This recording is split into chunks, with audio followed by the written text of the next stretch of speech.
அன்புள்ள ரிஷப ராசி அன்பர்களே வணக்கம்.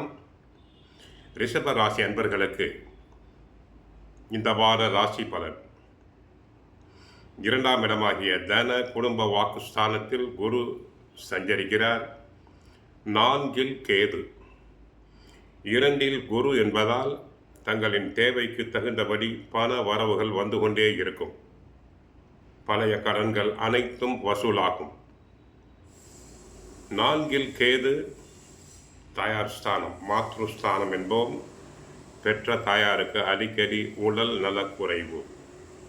10ஆம் இடமாகிய ஜீவனஸ்தானம், தொழில் ஸ்தானத்தில் சூரியன், புதன், ராகு, செவ்வாய் இருக்கிறார்கள். உத்தியோகம் செய்பவர்களுக்கு உழைப்பு அதிகமாக இருக்கும். பிற வேலையையும் சேர்த்து செய்ய வேண்டியிருக்கும். அரசு சம்பந்தப்பட்ட துறைகளில் வெற்றி பெறுவீர்கள். அரசாங்க சம்பந்தமான காரியங்கள் அனைத்தும் வெற்றி பெறும். தற்போது நடைபெற்ற சனி பெயர்ச்சியில் சனி பகவான் தங்களுக்கு லாபஸ்தானத்திற்கு வந்திருக்கிறார். லாபஸ்தானத்தில் சுக்கிரனும் இணைந்து இருப்பதால் இது ஒரு பொற்காலம் என்று கூறலாம். உடல் ஆரோக்கியம் மேம்படும், நன்மைகள் கிடைக்கும். கலைத்துறை அன்பர்களுக்கு இது ஒரு பொற்காலம். தங்களுடைய துறையில், கலைத்துறையில் நல்ல புகழ் பெயர் பெறுவீர்கள். சிலர் கலைத்துறை சம்பந்தமாக அயல் நாடுகள், அயல் மாநிலங்களுக்கு சென்று வரலாம். ராசிநாதன் சுக்கிரன் உச்சம் பெற்றிருப்பது மிக ஒரு அற்புதமான அமைப்பு. பெண்களுக்கு அழகு கூடும், இளமை கூடும், முகப்பொழிவு உண்டாகும். புதிய வேலைகள், புதிய திட்டங்கள் என பிஸியாகவே இருப்பீர்கள். ஏற்கனவே தொழிலில் இருப்பவர்கள் அதனை விஸ்தரிக்கும் வாய்ப்பு தங்களுக்கு உண்டாகும். புதிய முதலீடுகள் பற்றிய சிந்தனை வரும். வீட்டில் சுபகாரியங்கள் அனைத்தும் நடக்கும்.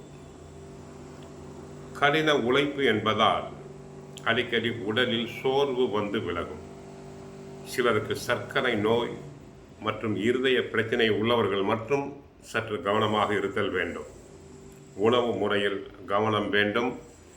வெளி இடங்களில் உணவு உண்பதை தவிர்த்தல் வேண்டும். மாணவர்கள் படிப்பில் கவனமாக இருத்தல் வேண்டும்.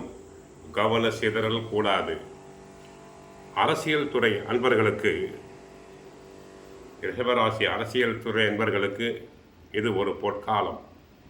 சூரியனும் சாதகமாக இருக்கிறார்.